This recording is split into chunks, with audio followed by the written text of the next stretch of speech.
જય શ્રી કૃષ્ણ મિત્રો, કેમ છો? મજામાં ને? આજે બનાવજો આપણે ફ્રૂટ સલાડ. ફ્રૂટ સલાડ બનાવવા માટે આપણે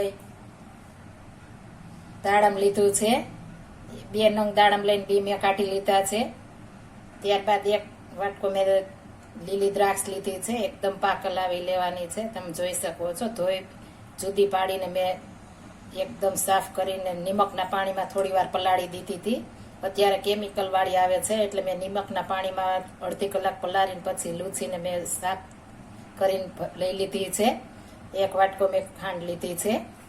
1 સફરજન લીધું છે. 1 વાટકી આપણે કાજુ લીધા છે. 1 વાટકી પિસ્તા, 1 વાટકી બદામ, 1 વાટકી આપણે મગજતરી લીધી છે. મગજતરી એકદમ તાસીરે ઠંડી છે એટલે અત્યારે ઉનાળામાં એકદમ ઠંડક આપે એટલા માટે મેં મગજતરી લીધી છે. અને આ ફરાળી સિંગોડાનો લોટ આવે છે એ લીધો છે. 2 પ્રકારનો આવે છે.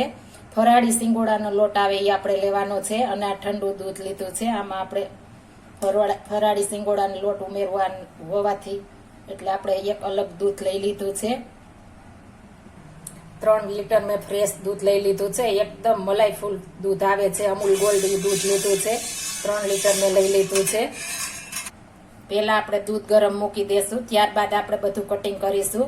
આપણે દ્રાક્ષ જો આખી રાખવી હોય તમે આખી રાખી શકો છો, નકર નાના ટુકડા કરી શકશો. આપણે આ સફરજન ત્યારબાદ જ સુધારવાનું છે. ને 4 નંગ આપણે કેળા લીધા છે. કેળું અને સફરજન આપણે નાખવા ટાઈમે સુધારવાનું છે, નહીતર કાળું પડી જશે એટલા માટે. હવે આપણે દૂધ ગરમ મૂકી દેશું. આપણે દૂધ ગરમ મૂકી દીધું છે. આ રીતના આપણે થોડી વાર હલાવીશું એટલા માટે બેસે નહીં, તો બેસી જશે. આપણે જાડા તળિયા વાળું લેવાનું છે. મારે જાજુ હોવાથી મેં મોટું તપેલું લીધું છે.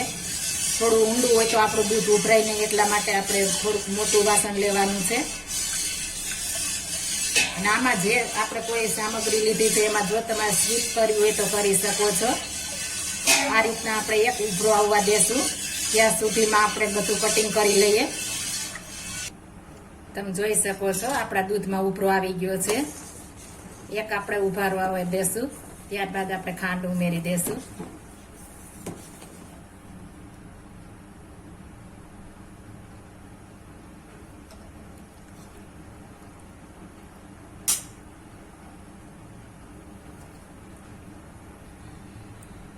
આપણે ઉભરો આવી ગયો છે એકદમ સરસ.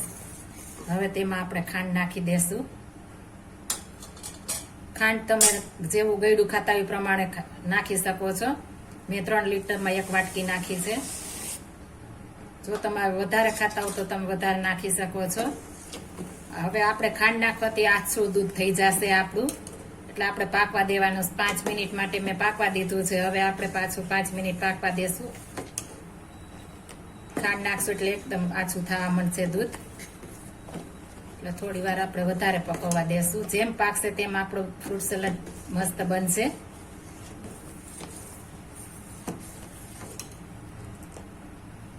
હવે આપણે આમાં પાવડર નાખવાનું છે એની તૈયારી કરી લઈએ. આપણે જે વાટકીમાં ઠંડુ દૂધ લીધું છે તેમાં આપણે પાવડર ભેળવી દેશું.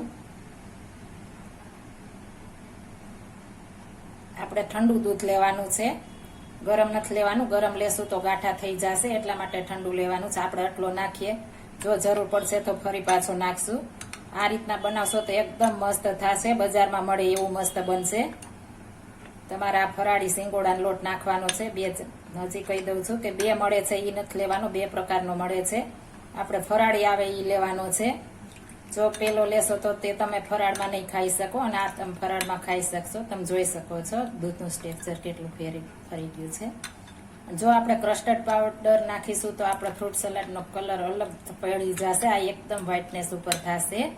એટલે આ રીતના જરૂર એકવાર ટ્રાય મારજો. અને મીઠો પણ એકદમ મસ્ત બને છે. તમારા કસ્ટર્ડ પાવડરમાં થોડી આપણે અલગ ફ્લેવર આવે છે અને આ એકદમ મસ્ત બનશે. આપણી વસ્તુ બધી વસ્તુની ફ્લેવર આવશે. ઓલી આપણે કસ્ટર્ડ પાવડર નાખીશું તો એ ફ્લેવર નહીં આવે. એટલે આ રીતના જરૂર એકવાર ટ્રાય મારજો. હવે આપણું મસ્ત મિશ્રણ તૈયાર થઈ ગયું છે. આપણી ખાંડ ઉકળી ગઈ છે અને એકદમ ગળી ગઈ છે. હવે તેમાં આપણે આ કસ્ટર્ડ પાવડર તૈયાર કર્યો છે એ નાખશું. આપણે નાખતા જાશું, હલાવતા જાશું. એટલે આપણે બેસે નહીં નીચે. આ રીતના થોડો થોડો નાખતો જવાનો છે, વધારે કારે નથી નાખવાનું. આ રીતના નાખતા જાશું ને હલાવતા જાશું એટલે એકદમ મસ્ત બનશે આપણો ફ્રૂટ સલાડ.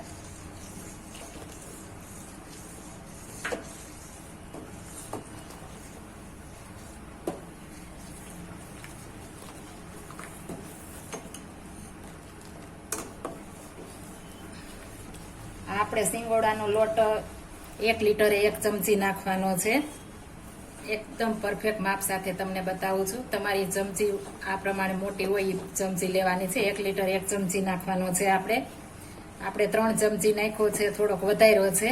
જો જરૂર પડશે તો નાખશું. 3 ચમચી માથે આપણે લીધો તો એટલે આપણે એટલો વધાર્યો છે, તમે જોઈ શકો છો. લગભગ તો જરૂર આપણે નહીં પડે, પરફેક્ટ થઈ જશે, પાકશે તા. હવે આને આપણે ધીમે ધીમે પાકવા દેવાનો છે. એકદમ મસ્ત પાકી જશે, તમે જોઈ શકો છો. હવે આપણું દૂધ ઉભરાશે નહીં, આ રીતના આપણે ઉપર આવશે જ નહીં. એકદમ આવી રીતના પાકે રાખશે. આપણે થોડી વાર હલાવી રાખશું. આ રીતના સાઈડમાં આપણે જે મલાઈ ચોટી ગઈ હોય આ રીતના લઈ લેશું. એકદમ મિક્સ થઈ જાય. આપણે ઘાટું પણ આપણે થવા માંડ્યું છે, તમે જોઈ શકો છો. હજી આપણે આને ખાટું થવા દેવાનું છે. અડધો પોણો લીટર દૂધ બળશે એટલે આપણે એકદમ મસ્ત બની જશે. જેમ દૂધ બાળશું એમ મસ્ત આપણું ફ્રૂટ સલાડ બનશે. આપણે પાવડર ઓછો નાખવાનો છે. આ રીતના જો એકદમ પકાવશું તો આપણે મસ્ત મીઠો મધુરો બનશે. અને ખાંડ પણ માપે નાખવાની છે. તમે તમારા પ્રમાણે લઈ શકો છો, પણ દૂધ એ મીઠું હોય છે અને આપણે ફ્રૂટ પણ એટલું મીઠું હોય છે એટલે આપણે ખાંડ ઓછી જરૂર પડે છે. એકદમ મસ્ત પાકવા માંડ્યું છે. હવે આપણું દૂધ પાકી ગયું છે, તમે જોઈ શકો છો. એકદમ ઘટ બની ગયું છે. પેલા પાણી જેવું જોઈએ, આપણે ચમચા વડે જોઈ શકો છો તમે કે કેટલું આપણું દૂધ ઘટ બની ગયું છે. એકદમ આછું હતું અને એકદમ મસ્ત આપણું દૂધ બની ગયું છે, તૈયાર થઈ ગયું છે. હવે એને આપણે લો ટેમ્પરેચર પર થવા દેવાનું છે. પેલા આપણે એને ઠરવા દેશું એકદમ મસ્ત, ત્યારબાદ આગળની પ્રોસેસ કરીશું. તમે જોઈ શકો છો. આપણે આને 15 થી 17 મિનિટ પાકવા દીધું છે. 5 મિનિટ આપણે લો ફ્લેમ ઉપર રાખ્યું હતું અને 10 મિનિટ આપણે એકદમ ફૂલ ગેસ રાખ્યો હતો, ઉભરાય નહીં એટલા માટે ફૂલ કર્યો હતો. નહીતર તો આપણે ફૂલ ન રાખી શકીએ. તમે જોઈ શકો છો, જરા પણ ઉભરો આવતો નથી ને એકદમ ઘટ થઈ ગયું છે. હજી ઠરશે એટલે એકદમ ઘટ થઈ જશે. હવે આપણે ગેસની ફ્લેમ બંધ કરી દેશું અને ઠંડુ થવા દેશું એકદમ. આપણે બધું ફ્રૂટ કટ કરી લીધું છે. કાજુ બદામ પિસ્તા મગજ તરી લીધા છે. આપણે કેળાના નાના નાના ટુકડા કરી લીધા છે. તમે તમારી રીતે ફ્રૂટના ટુકડા કરી શકો છો. નાના કરવા હોય તો નાના, મોટા કરવા હોય તો મોટા. આપણે દાડમ કાઢી લીધું છે અને આપણે એપલના પણ આપણે નાના નાના ટુકડા કરી લીધા છે અને દ્રાક્ષના પણ આપણે નાના નાના કરી લીધા છે. હવે તે આપણે બધું મિક્સ કરીશું. કેળું નાખીશું, ત્યારબાદ દાડમ, ત્યારબાદ સફરજન, દ્રાક્ષ, પિસ્તા, બદામ, કાજુ અને મગજતરી આ બધું આપણે મિક્સ કરી દઈશું. જો તમારે મોડું જમવાનું હોય તો આપણે સફરજન ને દ્રાક્ષ અને દાડમ આપણે મોડા નાખવાના છે. જમવાને આપણે તૈયારી હોય 2-3 કલાક સુધીમાં તમે નાખી શકો છો.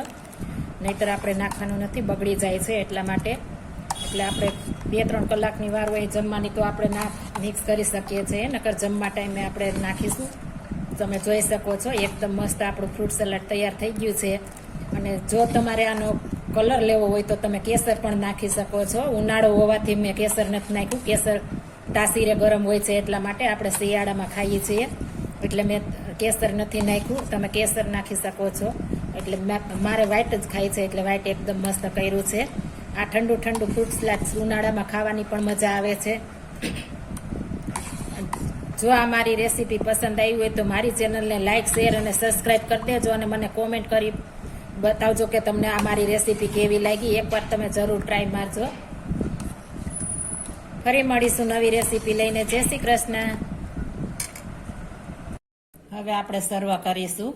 તમે જોઈ શકો છો એકદમ મસ્ત આપણું બન્યું છે ફ્રૂટ સલાડ. એકદમ મસ્ત મજાનું બની ગયું છે. એકદમ ઘાટું પણ બન્યું છે. તમે જોઈ શકો છો.